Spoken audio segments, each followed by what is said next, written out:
Hello, let's see here. Porn. Oh, I didn't see you there. What's going on, everybody? I want to make a special video today, basically a copy critique of this sales letter that I found. It's called I'm Ready, Protecting Those You Love. So, let's just crack into this because I'm using a free recorder with 15 minutes. So it says Alpine fault predicted to devastate West Coast. And it goes on to say, Dear fellow coaster, what you're about to read is controversial. Some would consider it fear-mongering, others opportunistic, and yet others downright distasteful. Interesting here, the first thing it says is a call out to fellow coasters. So it's talking to people and it's speaking in their language, which you always want to do. Anyway, the headline here basically captures your attention right away with, well, an Alpine fault predicted to devastate the West Coast.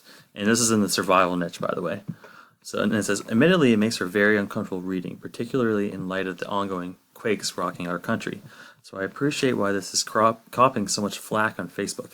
However, the fact is, here on the coast, we are much, much more vulnerable to the devastating effects of an earthquake than anywhere else in New Zealand.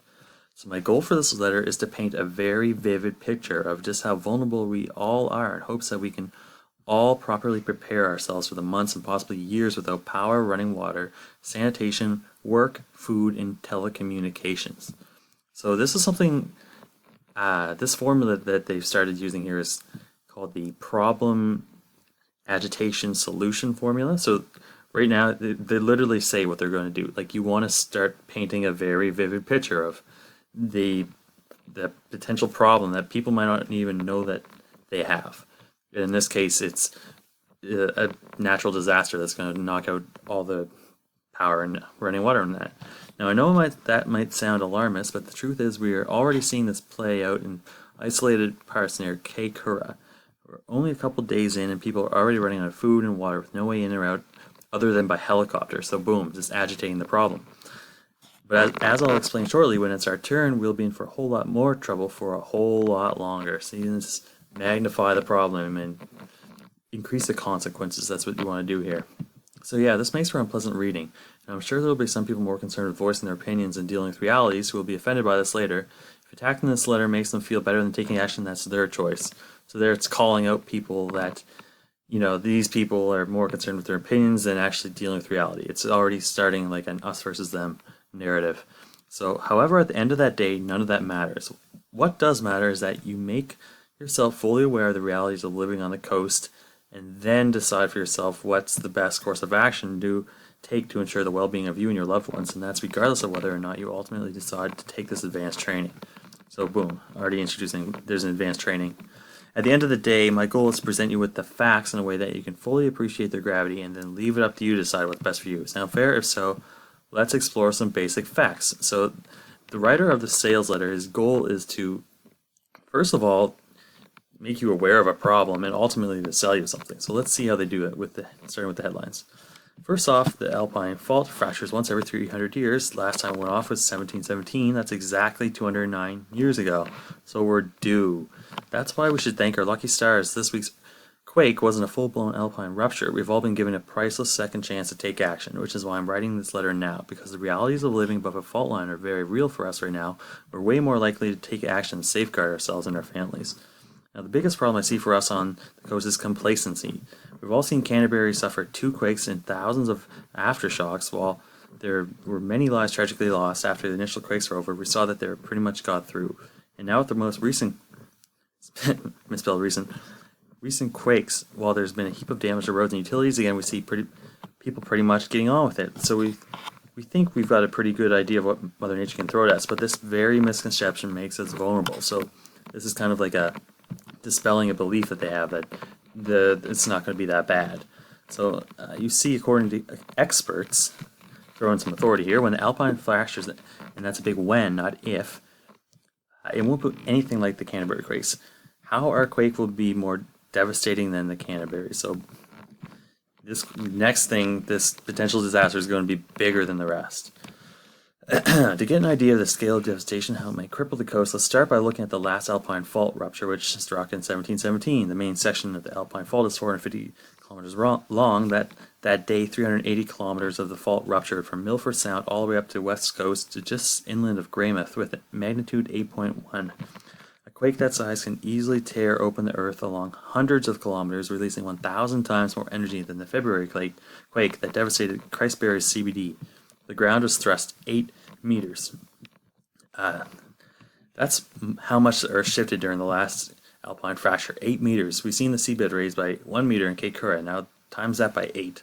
So take a look around you right now. What would happen if your home were thrust just even 2 meters in any direction? But more importantly, think about how this will dramatically change the lives of you and your family from that point on. To get an idea, picture this, and let's not sensationalize this. Let's just be logical and realistic. So imagine. This is like an NLP kind of thing. It's like future pacing for the not for the positive, but for the negative. You're driving back from Christchurch. You're about 50 kilometers from home. Suddenly your car starts swerving on the road. You hit the brakes, comes skidding to a halt. Then you realize what's going on. You're in the middle of the earthquake, but this isn't like any quake you've ever felt before. This is violent. Your car is literally being thrown or tossed about like a Tonka toy. All you can do is clutch the steering wheel in sheer terror. You wait the usual 20 to 30 seconds for the shaking to stop, but it doesn't stop. If anything, it's getting stronger. This goes on for a full terrifying 5 minutes. That's how long a typical alpine quake can last, and there's nothing you can do but hold on for dear life. Finally, after what seemed for eternity, the shaking stops down. With adrenaline pumping through your veins, you somehow manage to squeeze out of your upturned car. Again, I don't know if you saw it or not, but on the news this week, there was a car overturned on the road purely from the quake. So in a bigger quake, this will happen to more vehicles. Anyway, back to Respire. This whole thing is fear. You get out of your car and you realize just how lucky you are to be alive. Your thoughts immediately turn to your family at home. You have no idea if they're okay, and being out of range, you have no way to call them. You look around, and to your horror, you see massive slips blocking the road ahead. Sound familiar? And this is when panic really starts to set in, because you realize you have no other choice but to start walking home. So you're like, oh shit, this is like taking the problem and just magnifying it so much. It's going to take you at least 2 full days to walk 50 kilometers. You have no food, no water, no way to call for help. You're completely on your own. Once night falls, you'll have no light, nowhere to sleep, nowhere to protect yourself. If you're lucky enough to survive the first 48 hours and make it home, you'll soon realize that your situation has improved. Well, relieved beyond measure that your family are alive, and together it dawns on you they have no power, no running water, no flushing toilet. Worse, you're now down to your last 2 cans of baked beans and just 4 liters of water, and even if New World's shelves weren't already stripped bare, you have no way to pay for anything anyway. No electricity means no FPOS, whatever. This must be New Zealand terms. The sound of looting mobs is getting closer, so it's like, oh shit, no. It's like The Purge or something, like the movie. As the third night goes by, and then the fourth, people's pantries are getting empty, they're getting desperate, you pray the power come back on, then surely the emergency workers are fixing the problem. And that the world would go back to normal at any moment, but it won't. Unbeknownst to you, massive slips wash out bridges and torn up roads have made all 3 alpine passes completely impassable. Normally this would take several months to clear. Again, look at Cape Coral slips, how long do you think that'll take? But with the size and frequency of the aftershocks continually dumping new slips, no one's getting through for at least 9 months. The only way in and out would be by chopper. So hopefully you can afford that. Unprecedented devastation. Of course, it's not just us that's been rocked. The Alpine Ridge has fractured up hundreds of kilometers, wreaking devastation across the entire South Island. Even Wellington has suffered major damage. Never in our short history have we ever witnessed such widespread destruction. National emergency services are spread beyond breaking point. They simply don't have the resources to cope with the overwhelming devastation. But we don't have any power or telecommunications, so how are we supposed to know there's no large-scale help on the way? The harsh reality is it would take many months, if not years, to repair our damaged power stations, our fallen power lines, and our broken, contaminated water system. You're only 5 days in, and right now, all you know is your family is just run out of food and water. Shit, that's not good. Which means you only have 2 choices: head out and try to take some from someone else, or watch your family starve to death. Now, this sounds pretty extreme what they're saying here. This sounds like an incredibly scary scenario. That's because it is. And we're not talking about a massive tsunami, raging infernos, or something crazy here. We're just talking about a typical alpine fault fracture that has simply taken out roads, power, and water. We haven't touched on the very real possibility that your home has collapsed, or that you and your family, or a member of your family, has suffered serious injuries. Notice how they underline all these. So given the fact that the fault is due to go off any time now, what have you done to prepare for it? And I don't mean just putting aside a few extra bottles of water and cans of food. I mean really prepare for weeks and even months of being completely cut off from help. Again, if you're like most coasters, if you're honest with yourself, the answer is not much. That being the case, I don't want you to beat yourself up about it. There's no vague value in feeling guilty. So here they want you, as selling something, you always want to take you don't want your prospect to feel guilt. You want to give a scapegoat to why, they're not to blame for whatever. So what's way more important right now is to take steps to remedy your situation and make sure you and your family can survive months without fear. So this is a massive wake-up call because it's time to act. And being this wake-up call now, it's time to provide your family with real life insurance. So they basically just ran through this whole scenario that sounds pretty likely, and now you're aware of the problem, you know what could happen, you know that you're not prepared, and you know that you should be prepared. And notice how they relate their product to a real, like a very tangible thing that everyone knows. So having begun this wake-up call, now's the time to provide your family with real life insurance. See, everyone knows life insurance. Think about it. We'll all spend thousands of dollars on home insurance, contents insurance, car insurance, and even life insurance, but all this does is protect stuff against the loss of stuff. See, this is something you can agree on easily. But stuff is replaceable. Life isn't. Again, you can agree on that easily. Everyone will. Yet 9 out of 10 people will ignore the one form of insurance that's designed literally to save the lives of you and your family. It's called preparedness. Hopefully you'll never need it, but if you do, it will become the most valuable position you'll ever own. See, all this stuff is just, it's like a yes train. Yes, this is true. Yes, this is true. Yes, this makes sense. Okay, this makes sense now. It's an NLP trick again, that I'll get into later. So which raises the $1 million question. So how should I prepare to really get through the big quake on the coast? The good news is that 80% of being prepared for the average coaster is simply a matter of going shopping. If you have basic supplies on hand, you'll be 95% ahead of the population, and ahead of 95% of the population, so that's where you should start.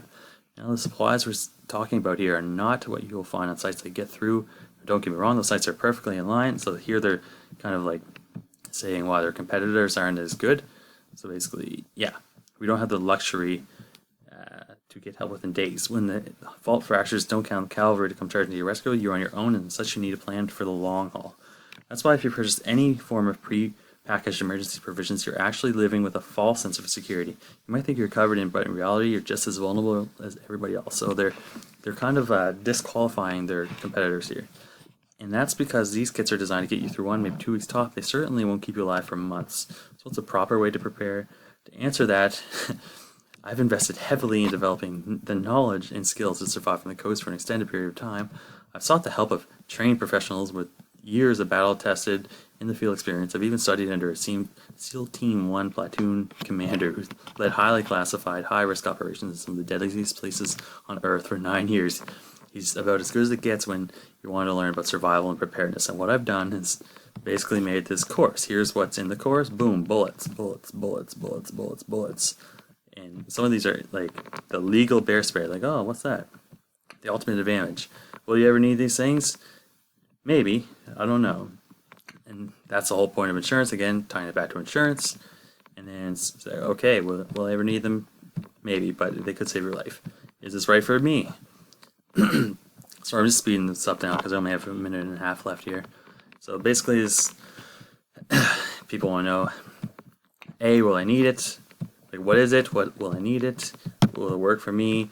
And boom, how much does it cost? Price justification. First call to action here.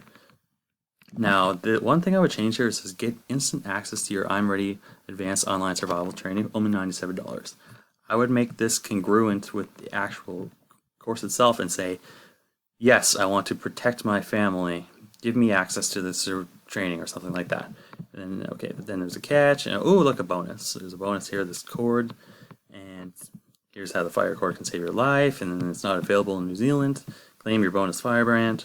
And the boldest double strength guarantee. Now they're giving a guarantee where if you don't like it, you can get your money back and keep the bonus. And then my highest priority is to make sure everybody has this. This is not an emotional decision. There's not enough time here. I only have 30 seconds left, so I'll just wrap this up. So, yeah, I hope you guys got something out of this. This is a pretty good, seems like it's a pretty easy niche to write for, to be honest. It's mostly just fear-mongering. Problem, agitation, solution. Yeah, so let me know if you got anything of this, and I will talk to you soon.